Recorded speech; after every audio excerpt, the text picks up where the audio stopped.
நேரம் எடுத்து பலப்படுத்தி தேவ சமூகத்தை நாடி வந்திருக்கிறீங்க.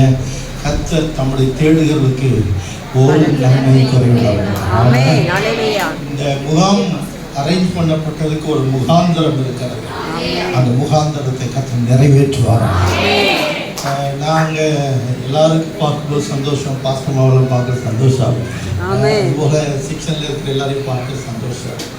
மெய்யாகவே நாங்கள் எல்லாரும் சந்தோஷமாக இருக்கிறோமோ இல்லையோ, ஒரு ஆள் ரொம்ப சந்தோஷமாக இருக்காங்க. யாருன்னு சொல்லி பார்ப்போம். சொல்லிங்களா?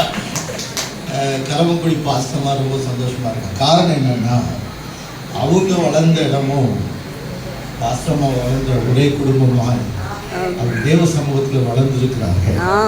அந்த நாங்கள் ரெண்டு பேரும் பேசிட்டோம், அதான் பேசிட்டோம். அதான் இந்த பாஸ்டம்மாவுடைய அப்பா இங்கெல்லாம் வந்து பிரசங்கம் பண்ணியிருக்கிறாங்க. இந்த சபையில் வந்து பிரசங்கம் பண்ணியிருக்காங்க. ஆகவே ஆண்டவர் கொடுக்குற பிரதிபலன், ஆண்டவர் கொடுக்குற பூஸ்டர், அது எத்தனை பெரியது. கர்த்தருக்கு ஸ்தோத்திரம். இல்லையா? எதெல்லாம் எப்படியெல்லாம் கால்குலேட் பண்ணி ஆண்டவர் செய்கிறாருன்னா அது அதிசயம், ஆச்சரியம். Also happy. பாஸ்டர் நாங்களும் சந்தோஷமா இருக்கோம். ஊழியத்தில் வந்திருக்கிற எல்லாருக்கும் வாழ்த்துகிறேன். ஒன்று தான், உங்களை குறித்த வரைபடம் நிறைவேறும். நம்மை குறித்த வரைபடம் நிறைவேறும். ஆனால் அதுக்கு என்னென்ன தரணுமோ அதெல்லாம் உங்களுக்கு தந்து ஆசீர்வதிப்பார்.